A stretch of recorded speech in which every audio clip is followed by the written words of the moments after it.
No.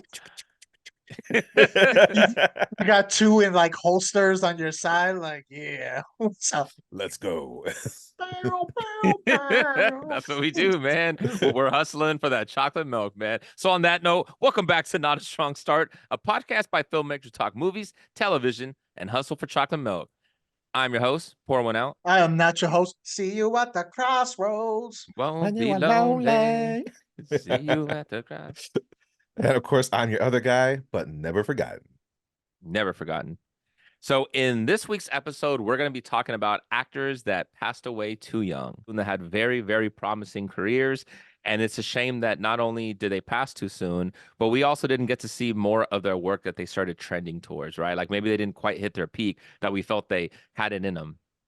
Okay. So, who wants to start us off? I'll start us off Okay. Go because ahead. I only have two, and I feel one of them it might be on your list. Okay. For my first one that passed too soon, this is low hanging fruit, but it has to be mentioned as Heath Ledger. Yeah. Passing away at 28 years old, didn't even hit 30 yet when he was gone. It's well known for those who don't know. Unfortunately, he passed away from a lethal mixture of substances that he had consumed. He was found unresponsive in his bed by his housekeeper. The rest is history, unfortunately. So some of his like projects for me, in my opinion, and some of this is subjective because I haven't seen all of his works, but these are some of the works that I've seen that I is my favorite from him is of course The Dark Knight, the role that was ready. I feel was going to be the spark, the catalyst for his career to just skyrocket that point. So we had that role. All time favorite from for me, The Knight's Tale, a movie that I go back to, still highly entertaining. We have 10 Things I Hate About You, another one of his popular roles. And then we have more serious role like Monsters Ball. And then we had The Lords of Dogtown, which is, that, mock docu series type thing that he I did. like that movie. Yeah. Yeah. So these were all roles that he did really good, and the movies themselves also were good and entertaining. He had good stuff. He was known. People knew of him. So it wasn't like he was coming out of nowhere. It was just like, what would he be considered? A B level is what he was considered at the time, B level actor. That Dark Knight performance was his chance to like blow up. Unfortunately, when we lost him, like I could have seen him following a similar career path to Leo. He already started going from the heartthrob, kind of how Leo was. Going from the heartthrob, which you would see in rom coms or romance movies, to slowly kind of breaking out and gaining some respect as an actor beyond just like all the women being like, "It's beautiful." So he was there. When it comes to who what I could have seen him doing and who he could have been working with, I would have loved to see him after that team kind of do like a Leo again and team up with maybe like a Scorsese. He could have pulled it off. He's got the versatility to be able to do that. And I think he could have attached himself to someone like Scorsese, one of those big time directors, and he could have just ridden the wave to be where kind of Leo is now eventually. So those were my thoughts. What did you guys think? I honestly, because I think we probably all had him on our list somewhere if someone was going to talk about him. And I feel like near the end of his career, he was becoming a really good character actor. You mentioned Lords of Dogtown and also The Dark Knight. I would also put in there Brokeback Mountain because all three of those characters, so far different, all nominated for awards. I think Brokeback, he had a nominated for an Oscar, obviously got an Oscar for Dark Knight. I think he could have been really great in the realm of like Yorgos Lanthimos kind of films where like they're so zany and bizarre, or even like a Robert Eggers. Like I could have seen him in The Lighthouse. Oh, okay. Like it's Yeah. instead of, and nothing against this guy who was in The Lighthouse. Freaking forgot his name now. Pattinson. Huh? Pattinson, yeah. Pattinson. Exactly. Like Pattinson did a good job in that movie, but I easily could have seen Heath Ledger in that film too. I think he would have tackled Yeah. that wonderfully. And Heath Ledger did a lot of period movies, Yeah. like the old school feeling movies. So he definitely showed that he had that within his range. Yeah, definitely. Look at the Four Feathers, Ned Kelly, even like Rompus, Brothers Grimm. Like they're Sure. all different periods, but different takes. Like the dude could do it all. It's really a sad thing that we got robbed of. Yeah, and it felt like he started becoming the leading man again, right? Like when he started with the heartthrob, you saw with like a Knight's Tale and it kind of dissolved a little bit. And then it seemed like he started kind of getting back that little bit of that swagger. And then when his relationship with Michelle Williams, because she's very much like an artist, right? It seemed like she lives like a very artist lifestyle. He did too, and it kind of added more of that mystique of them as like the artist couple, So I always kind of got a little bit of a sense from him that he kind of had like a little bit of a Kurt Cobain type thing, at least maybe towards the end, sort of a little bit of like that tortured soul. I don't know how much of that was truth or not, but there was a little bit of a mysteriousness that was to him, especially towards the end of his career, I felt like. So it's a shame we didn't get to see it. I felt like he was just starting to really get into his more of like his method acting. He was really getting into the artistic side of it because he was finally given the opportunities and the roles to be able to do that. Was it always in him? Maybe, I don't know, right? Because the roles that he was given didn't challenge him like that. So as he started getting more challenging roles, we would have gotten a lot more challenging performances, which would have been amazing. So, all right, George, who do you got? I'm gonna go with Bruce Lee. That's gonna be my guy. Someone Mm-hmm. who passed away too soon. We look at the martial arts film industry and what it is today. It's practically built on this guy's back, at least for like the American public. This guy passed away at 32 years old. This was like 1973. Reasons being have been speculated over the years, whether it was a stroke, an aneurysm, a heart attack, substance abuse. There's no concrete reason of why he passed away. But with everything he was going through, all that stress, it could have been all the above. But like this, for me, I grew up watching that the Chinese Connection over and over again, and also Enter the Dragon. Everyone knows Enter the Dragon. This was the American big introduction, really, for like him in our studios doing his thing. Wrote and wrote and pretty much choreographed the whole thing besides starring. I don't know who wasn't a fan of Bruce Lee growing up. He mixed martial arts is all thanks to him. We have the MMA because of him. Like he's inspired so much of this world. And I think he could have blown up to something like where Jackie Chan, Jet Li, all these guys are today. Like I would have loved to have seen what he could have produced during the 80s and 90s. I would talk about the show Warrior earlier on HBO Max. That's his writings. Like he wrote up the idea for that show. He was the one who created the Kung Fu show and it got robbed from him. Imagine if he actually got to star in the show Warrior and what that could have been for television or movies. Like I think he could have done it as a movie, and that could have been a whole series that would have just brought us to a new world. I could see the MCU in a different light if he got to expand his career. Who knows what, like, we probably could have had a Shang-Chi movie way earlier if he was still around. So how do you guys feel about the Bruce? No, I mean that's a great one, and you named good examples with Jackie Chan and Jet Li, those type of action stars who legit like who out there, those martial artists, they become international stars.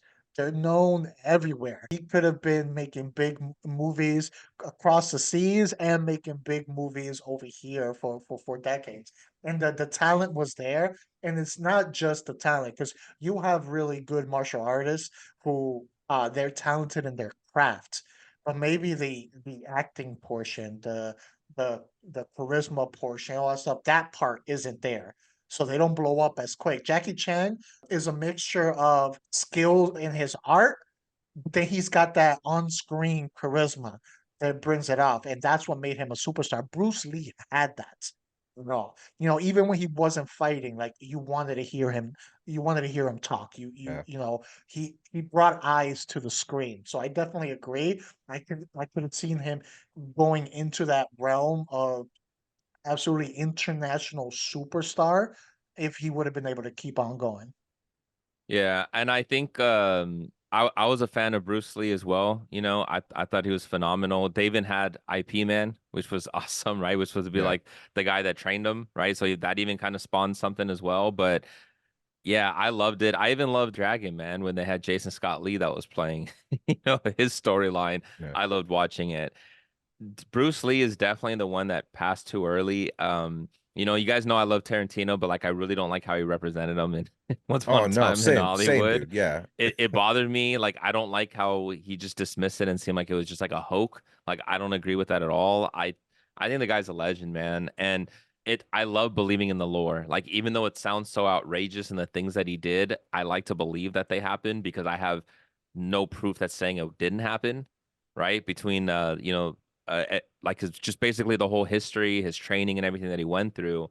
But man, I was a huge fan of Bruce Lee growing up. I still am. I still love watching his movies, but man, that dude was a stud. You know you have an aura to you when you can't just pass away, where there has to be a reason or a story and like all of Mm. these possibilities stamped out because it wasn't enough just accepting he That he's passed just a away. mortal, that he Yeah. was just a mortal Yeah. man. Like, no, no, there's more to this. Say what adds to that, it's like there's, to my recollection at least, maybe you guys can think of some examples, but no other actor has had the impact he had to the point where like when they passed, the studios were like, we just lost like our cash cow. We need to figure something out. And there became doubles. There was so many other doubles that got released of like actors who were like Bruce Lee types. And they would just, but it wouldn't be like Lee. It'd be like Bruce Lee with Li or Bruce Lee with EI or just one Hmm. E. There was like 10,000 different Bruces that were released doing It's like their own kind of dragon film. Like even Jackie Chan. Before that Jackie Yeah. Chan blew up, he was one of the Bruce Lees that was a replacement Hmm. and did like a Chinese Connection Part 2 or whatever. Like there was a bunch of these that got. I remember my dad buying all these tapes. He's like, "Oh, I got this new Bruce Lee movie," and I was like, "I don't think he spells it with two eyes. This doesn't seem like Bruce Lee." It's Hey, this is Rachel Lee Cook. This is not Bruce Lee. and, and it's they would do like the mannerisms. They would do the, Yeah. but they would exaggerate it, Yeah, of But their course. fighting skills were horrible. They could barely lift their legs, but they were trying to cash in on that Bruce Lee hype, And I don't think anyone has had that allure the way he did. Mm-mm. no, it's like going to try to buy Nikes at the flea market. You know, Yeah, Nikkei, you're I gonna know. I get didn't want Nikkeis. Nikes, Nakas. Exactly. So this is one that I had to mention because it seems like this is one of the actors that always populates anytime you talk about actors that passed too young, and that was River Phoenix. I had to talk about River Phoenix. It happened October 31st, 1993. It happened outside of the famous The Viper Club room. You know, he was there partying with Johnny Depp. Came out. It was unfortunate. It was a drug overdose, and he passed out right there on the sidewalk. But man, the guy was amazing. Some of his best movies, Stand By Me. So like I love that movie. He was great even as a young Indiana Jones in The Last Crusade. And then I loved him in the movie Sneakers. He was able to hold his own against Robert Redford and Ben Kingsley. He did great in that movie. I think this guy was definitely on his path. Anytime he was in movies, he had this aura about him where he just really demanded and dominated the attention on screen. The guy was set up to be an Oscar winner, in my opinion. Like the guy was definitely working with great directors. And even though his younger brother Joaquin ended up having a really good career and an Oscar winner, I easily could have seen this guy doing a lot of those roles. Like he could have been a bad guy in Gladiator. We could have seen him as like the Joker type. This guy didn't play into the Hollywood heartthrob look at all in any of his movies. He was kind of like a Kurt Cobain in that sense, which we had referenced earlier, where he didn't want the look or anything to distinguish that. Like, look at the art that I'm doing, right? Mhm. So the fact that he was going down that role, I could have been seeing him working with like the Damien Chazelles, the Spike Jones, the Edgar Wrights. Like I could have seen him working with more experimental type films because that's the path that he was going on. Exactly what his brother did. It seemed like Joaquin Phoenix started picking up a lot of the roles that River Phoenix could have been having. And that's the thing where it's just like, man, this guy would Yeah. have been at least a one-time Oscar winner, probably two-time. Like River Phoenix was on his path, Just man. mention those Yeah. two like teaming up for projects. Like, Yeah. Oh man. Yeah, that's a sad one. no, that's a good Yeah. one. And even younger than the ones that we've mentioned now. What was he, 23? Yeah. Something like that He when was he real like young. passed Yeah. away. So it's like literally just starting at all. Didn't oh man. Yeah. Yeah, Yeah. I always like when I think of her Phoenix, I think of Leonardo DiCaprio. Hmm. As that's what I think of. Yeah. I think when River passed, that gave Leo the opportunity And for you his career see that. You because I see, really see that yes, how much similar they are, exactly. going from child actor to adult actor, and their Yes. decisions are very similar. Exactly. And you see that unfortunately with some of the opportunities that we talked about. So had Bruce Lee been, would Jackie Chan have been as big? Without River Phoenix, would Leo have been as big? Like it's really hard to tell, but Yeah. you could I don't think Joaquin Phoenix would have gotten as many roles, possibly. It's hard to tell, but it just seemed like you see a lot of roles where it's like, man, this person really could have done this.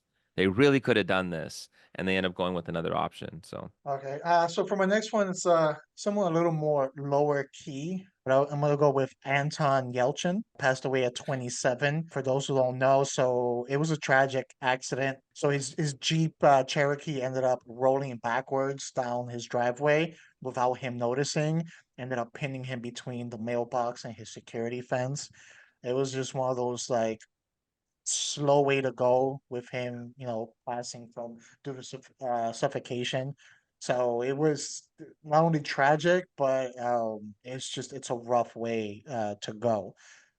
It was funny because I believe months before that, a couple of months before that, they had a recall on that model of car for having issues causing it to roll too, which led to the family being engaged in a lawsuit, which I believe they did win, and they're using the Oh, money for a charity or fund that they're getting from that.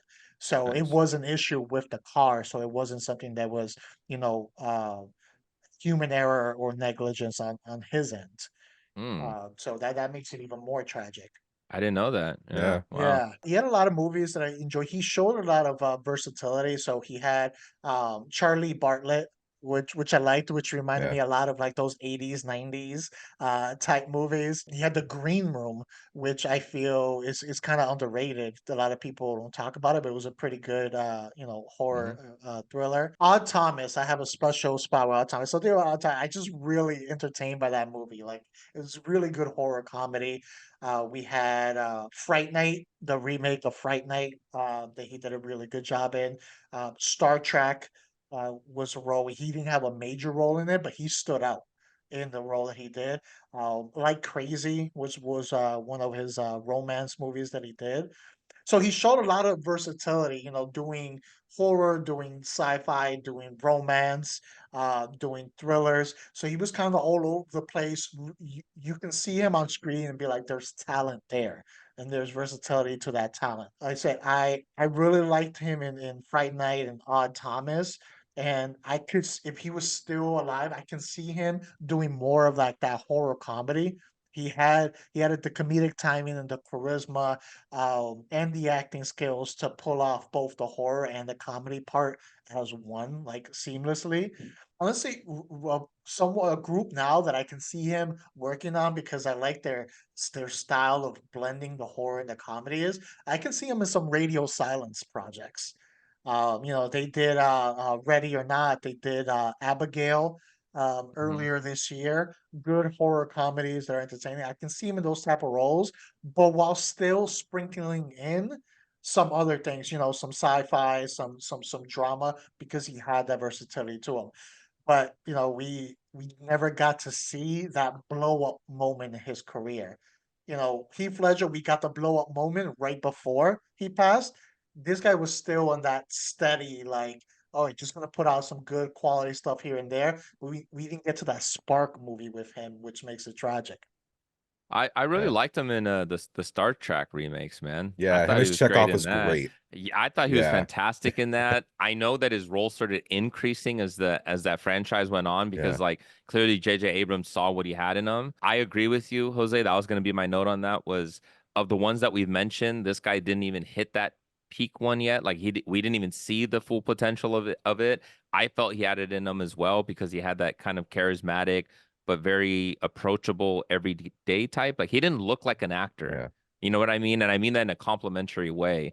He didn't look like a fake kind of put together person. He looks like a regular guy acting, and that's why I believed it a lot. And I like that Bartlett movie. I thought it was funny. It did remind me of kind of like yeah, the 80s, 90s, like a little Ferris Bueller type vibe to Exactly. him. I liked it.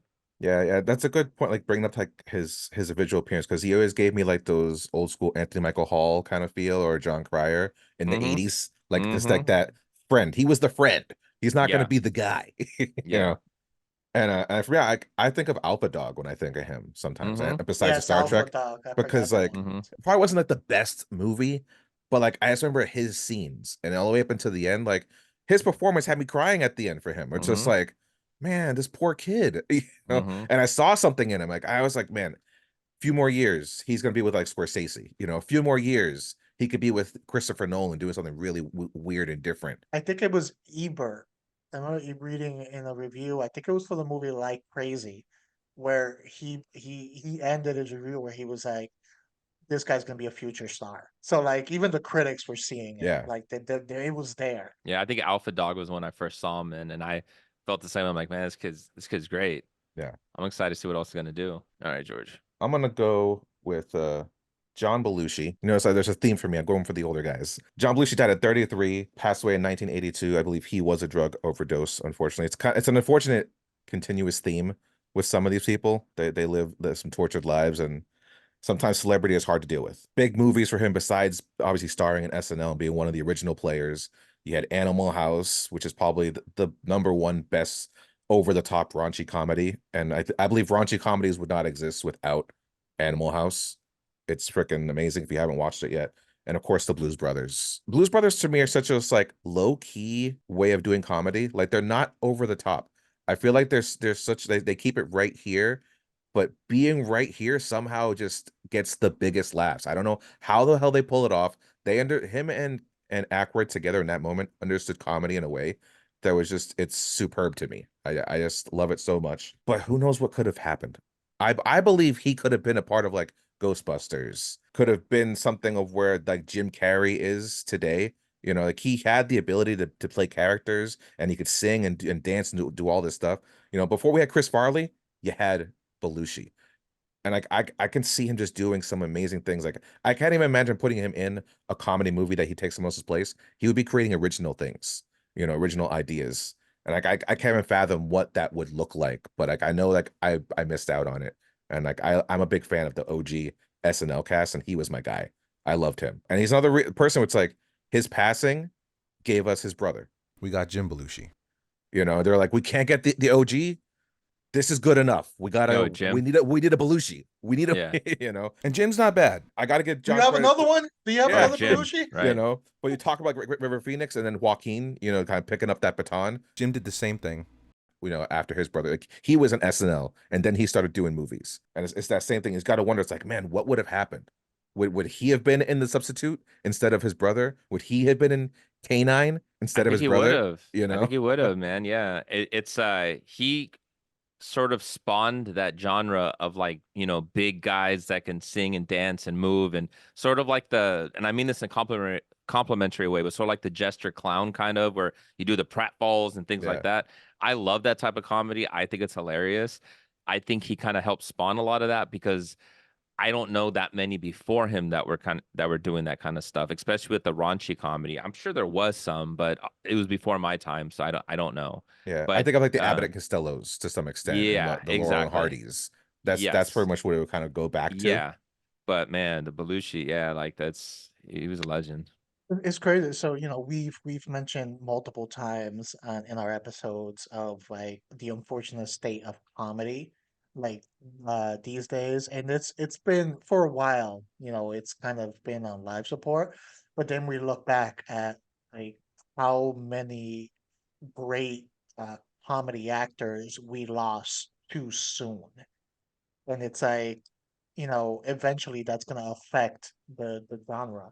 Like how many more things we could have gotten from Belushi and some of the other ones, Candy, Farley, all the ones Yeah, that it just felt like it was too soon. There was still so much meat on the bone going Yeah. forward. Like where would comedy be today if those that we lost lived full lives and we got a full body of work from them? Yeah, and I know it's like that makes it sound almost selfish in a way, right? Because it's like I wish you were alive just so we could see more of you yeah, working, right? Like, not taken away from their family, Yeah. but it's more of like the impact that they had. Like we mean that in the best of ways because the impact you would have had on society and trends and comedy and just filmmaking in general and art, like the impact we would have had on art that we would have had, like things that could have generated from this. Like there would have been great stuff. Yeah. Because it's a Yeah, celebration of who they were. You know, exactly. their Yeah. talent is something we want to celebrate. All right, so here's one. I'm glad you mentioned Belushi because another one that I had was Chris Farley, but I don't have to tackle him now because I feel like we kind of did that a little bit. So like we're good. Yeah. So here's one that I had, Tupac. So Tupac passed away September 13, 1996. As a lot of people know, is outside, Las Vegas, but he was phenomenal in the movie Juice. Like That's a he good was one. I didn't so even good. think about that. Yes, He and was a then good actor. Poetic Justice, man. So like this guy he did some dancing and stuff before he got into like rapping. So he was already used to like the artistic world of things, and he was already kind of used to a little bit of acting and stuff. So that's why when he started doing acting, there was such a charismaticness to him, that like this whole charisma that he had, and he wasn't just your traditional typical, oh, it's just a rapper that's trying to act, sort of like a 50 Cent, right? Like this guy actually had some really good acting chops, and he started booking a lot of movies in that little span right before his unfortunate passing. And I could have seen him doing a lot of movies. Like I could have been seeing him work with Spike Lee. I could have seen him be working with Yeah. Ryan Coogler, Jordan Peele. Like, like the way that we saw Daniel Kaluuya in like Judas and the Black Messiah. He could have been phenomenal in movies like that, like the whole social injustice and political Black Panther parties. We could have seen him do things like that and excel at that, because it seemed like he was doing this at a time when maybe African American actors and stuff, especially ones that come from hip hop, were not celebrated, and it seemed like almost like they were guarded with certain demographic people. But he was one of those ones that was a little more accepted, especially with his acting, that he started crossing into like more mainstream broad appeal. And he was just getting into that because he was in a movie with, I think he was in a movie with Jim Belushi, right? He did a movie with him, if I'm not mistaken, that I saw before he passed. So Yeah.